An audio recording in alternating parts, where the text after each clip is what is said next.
Good evening friends. आज के update कुछ इस प्रकार से आज जो हम बात करेंगे सबसे पहले ब्रह्मोस मिसाइल के बारे में।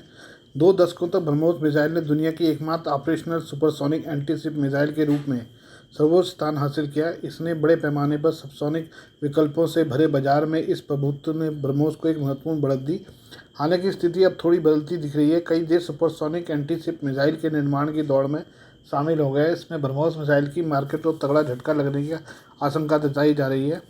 विशेषज्ञों का अनुमान है कि अगर भारत ने हथियारों के बाजार में ब्रह्मोस मिसाइल की मार्केटिंग करने में थोड़ी भी ढिलाई बरती तो यह मिसाइल सुपरसोनिक एंटीशिप मिसाइल के बाजार में अलग थलग पड़ सकती है। रिपोर्ट के अनुसार एंटीशिप मिसाइल बाजार का परिदृश्य एक महत्वपूर्ण बदलाव के दौर से गुजर रहा है। कई देश अब अपने सुपरसोनिक दावेदार विकसित कर रहे हैं, जिससे ब्रह्मोस बाजार की बढ़त खत्म होने का खतरा है। नॉर्वे की कोग्सबर्ग डिफेंस एंड एरोस्पेस, जर्मनी की MBDA, डाइचलैंड और डाई हिल डिफेंस के साथ मिलकर 3SM टायरफिंग नाम के एक सुपरसोनिक एंटीशिप क्रूज मिसाइल विकसित कर रहे हैं।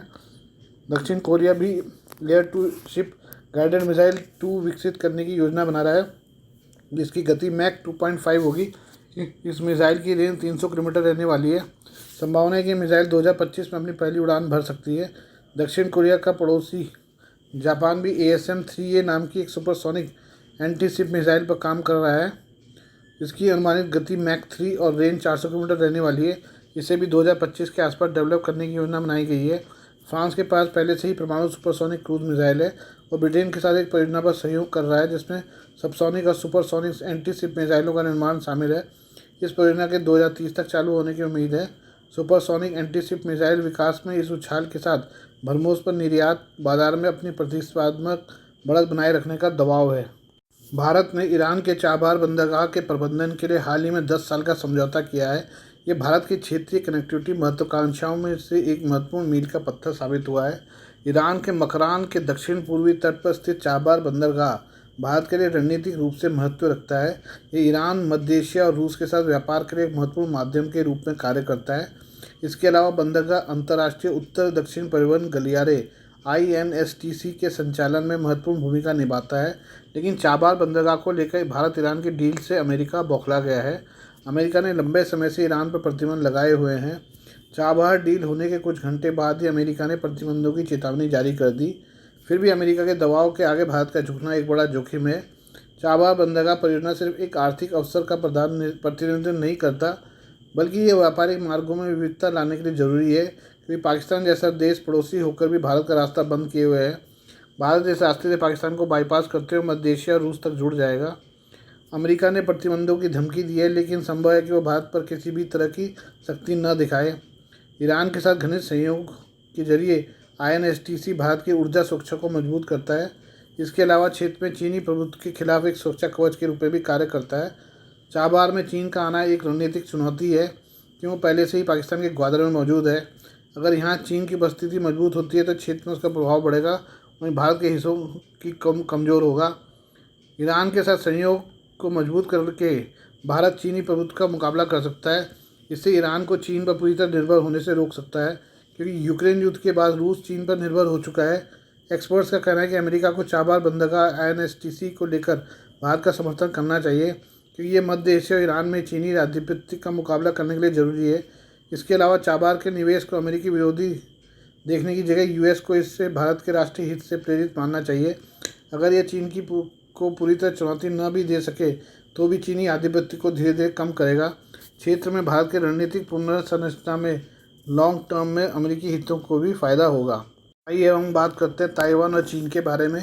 ताइवान के आसपास बड़े पैमाने पर सैन्य अभ्यास करने के एक दिन बाद चीन ने शुक्रवार को अमेरिका को चेतावनी दी। बीजिंग ने कहा कि ताइपे की आज़ादी की हिमायत करने का दाव उल्टा ही पड़ेगा। चीन की ओर से बयान तब सामने आया जब एक अमेरिकी अधिकारी ने कथित तौर पर बीजिंग से ताइवान जलडमरू मध्य में संयम बरतने को कहा। चीन के विदेश मंत्रालय के प्रवक्ता वांग वेनबिन ने शुक्रवार को मीडिया ब्रीफिंग की। इस दौरान उन्होंने कहा कि ताइवान जलडमरू मध्य में तनाव की मुख्य वजह यह है कि ताइवान की सत्तारूढ़ डेमोक्रेटिक प्रोग्रेसिव पार्टी अपनी आज़ादी के लिए अमेरिका पर भरोसा कर रही है। उन्होंने कहा कि अमेरिका ताइवान के मुद्दे पर चीन पर उंगली उठाने की स्थिति में नहीं है। ताइवान जलडमरू मध्य में तनाव की मूल वजह DPP के नेताओं का आज़ादी के लिए अमेरिका पर भरोसा करना है।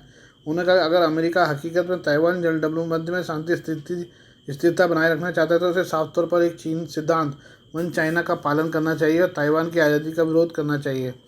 बीजिंग ताइवान को अपने क्षेत्र का हिस्सा मानता है खुद और उसे नियंत्रित करने के लिए बल प्रयोग करने की धमकी देता रहा है, जबकि ताइवान खुद को एक स्वतंत्र राष्ट्र मानता है। ताइवान के आसपास सैन्य अभ्यास अमेरिका के अधिकारी की टिप्पणी के बारे में पूछे जाने पर वेनमिन ने कहा, ताइवान चीन का ताइवान है।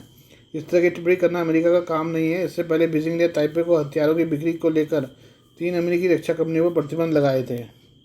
आइए अब बात करते हैं बांग्लादेश के बारे में। बांग्लादेश के गृह मंत्री असदुज्मा खान ने दावा किया कि बांग्लादेशी मूल का अमेरिकी बिजनेसमैन अख्तरुज्मा शाहीन ही अवामी लीग के सांसद अनवारुल अजीम अनार की हत्या का मुख्य संदिग्ध है और उसे सजा दिलाने के लिए उनकी सरकार भारत, नेपाल और अमेरिका की संपर्क में है। ढाका से टेलीफोन पर हुई बातचीत के दौरान असदुज्मा खान ने कहा कि बेशक हम शाहीन की तलाश कर रहे हैं, वह हत्या के मामले में मुख्य संदिग्ध और वांछित है। हमने भारत, नेपाल और अमेरिका की जांच एजेंसी से मदद मांगी है ताकि उसके खिलाफ मुकदमा चलाया जा सके। बांग्लादेश के गृह मंत्री ने कहा कि हम शाहीन को वापस लाने के लिए इंटरपोल के संपर्क में भी हैं। हमने इस मामले में 3 लोगों को गिरफ्तार किया है, जिनमें एक महिला भी शामिल है। पकड़े गए संदिग्धों में से 2 का आपराधिक रिकॉर्ड है और महिला के बारे में पता लगाया जा रहा है। हत्या के पीछे की वजह के बारे में पूछे जाने में गृहमंत्री ने कहा कि हम जल्द ही इसके बारे में खुलासा करेंगे। माना जा रहा है कि मुख्य संदिग्ध अख्तरुज्मा शाहीन अमेरिका में है और उससे संपर्क नहीं हो पा रहा है। शाहीन के भाई और कोट चांदपुर के मेयर मोहम्मद सईदुज्मा ने भी कहा है कि अगर उसका भाई दोषी पाया जाता है तो उसके खिलाफ सख्त कार्रवाई होनी चाहिए। सईदुज्मा ने कहा कि हम दोनों साथ बड़े हुए हैं, ये यकीन करना भी मुश्किल है कि वह इस घृणित अपराध में शामिल है। अगर वह इस अपराध में शामिल है तो सज़ा मिलनी चाहिए। सईदुज्मा ने बताया कि 2 हफ्ते पहले उसकी अपने भाई शाहीन से फ़ोन पर बात हुई थी और उस वक्त वो बहुत खुश था। मुझे लगता है कि वह फ़िलहाल अमेरिका में है। सईदुज्मा का कहना है कि उसे अपने भाई के बिजनेस के बारे में जानकारी नहीं है, लेकिन वो काफ़ी धनी है। पश्चिम बंगाल पुलिस के एक वरिष्ठ अधिकारी ने बताया कि बांग्लादेश की अमेरिका के साथ कोई प्रत्यर्पण संधि नहीं है, लेकिन भारत की अमेरिका के साथ प्रत्यर्पण संधि है। ऐसे में हम कोशिश कर रहे हैं कि शाहीन को पहले अमेरिका से भारत लाया जाए, क्योंकि अपराध भारत में हुआ है। शाहीन न्यूयॉर्क में हो सकता है, उसके बाद अमेरिका की नागरिकता है। उल्लेखनीय है कि जेन-ई-दाह 4 सीट से 3 बार के सांसद अनवारुल अजीम अनार 11 मई को इलाज के लिए पश्चिम बंगाल के कोलकाता आए थे, लेकिन 13 मई को लापता हो गए थे। जांच में पता चला कि बांग्लादेशी सांसद को हनी ट्रैप में फंसाकर कोलकाता के न्यू टाउन इलाके में स्थित एक फ्लैट में बुलाया गया। वहां उनकी बेरहमी से हत्या कर दी गई। अनार की हत्या से पहले शाहीन कोलकाता आया था, फिर यहाँ से बांग्लादेश और फिर नेपाल होते हुए अमेरिका भाग गया। पश्चिम बंगाल सीआईडी का कहना है कि अनार की गला दबाकर हत्या की गई और फिर उसके शरीर के टुकड़े करके अलग अलग जगह फेंक दिए गए। ये हम बात करते हैं चीन के रेल सिस्टम की। चीन में दुनिया की सबसे तेज़ स्पीड वाली ट्रेन चलती है। चीन अपने हाई स्पीड रेल नेटवर्क का आक्रामक तरीके से विस्तार कर रहा है, जिस कारण उसे कई तरह की मुश्किलों का सामना करना पड़ रहा है। ऐसा इसलिए क्योंकि ऐसे स्टेशनों की संख्या लगातार बढ़ती जा रही है जहां से एक भी यात्री नहीं चढ़ता है। इससे चीन को वित्तीय घाटे का सामना करना पड़ रहा है। चाइना बिजनेस जर्नल ने अपनी एक हालिया रिपोर्ट में कहा कि देश भर में कम से कम 26 हाई स्पीड रेल स्टेशन दूर होने के कारण, आसपास कम सुविधाओं और कम यात्रियों के कारण निष्क्रिय हैं। रिपोर्ट में कहा गया कि कई शहरों ने हाई स्पीड रेल बुनियादी ढांचे में भारी निवेश किया है, लेकिन फिर भी कई स्टेशन या तो बंद हो गए हैं या फिर कभी चालू नहीं हुए। Henan Zhengzhou high speed railway station को उदाहरण के तौर पर देखा जा सकता है, जिसका निर्माण 2010 के दशक में 56.1 लाख अमेरिकी डॉलर से ज़्यादा की लागत से किया गया था, लेकिन 7 वर्षों से ज़्यादा समय बाद आज भी इसका इस्तेमाल नहीं किया गया है। स्थानीय अधिकारियों का कहना है कि यहाँ से हर रोज़ 100 से भी कम लोग यात्रा करते थे, जिससे स्टेशन निष्क्रिय हो गया। अगर ये चलता है तो भारी नुकसान होगा। कई स्टेशन ऐसे हैं जो कुछ समय के लिए चले, लेकिन यात्रियों की कमी के कारण उपयोग में अब नहीं है। पर्यवेक्षकों का कहना है कि हाई स्पीड रेल का बड़े पैमाने पर निर्माण कम्युनिस्ट पार्टी के अंधाधुंध बुनियादी ढांचे के विकास की प्रवृत्ति को दिखाता है। यह क्षमता से अधिक क्षमता पैदा करने का कारण है। इन परियोजनाओं में निवेश केंद्रीय और स्थानीय सरकारों की ओर से बड़े पैमाने पर उधार लेकर किया गया। इससे ऋण संकट भी घेरा गया। दक्षिण कैरोलिना यूनिवर्सिटी के एकेन स्कूल ऑफ बिजनेस के प्रोफेसर फ्रैंक जी ने बड़ी परियोजनाओं को शुरू करने से पहले यात्रियों की संख्या का आकलन न करने का आलोचना की। इन परियोजनाओं के कारण बढ़ने वाले बोझ को लेकर चिंताएं उठाई गई। 2022 की पहली छमाही तक चाइना रेलवे ग्रुप का कर्ज 828.5 अरब डॉलर से ज़्यादा हो गया है। 2023 के आंकड़ों से पता चलता है कि साल के अंत तक चीन रेलवे ग्रुप का कर्ज 846.5 अरब डॉलर हो गया। चीनी अमेरिकी अर्थशास्त्री डेवी डुआंग का कहना है कि पिछले 40 वर्षों में चीन ने बुनियादी ढांचे में बड़ा निवेश किया है।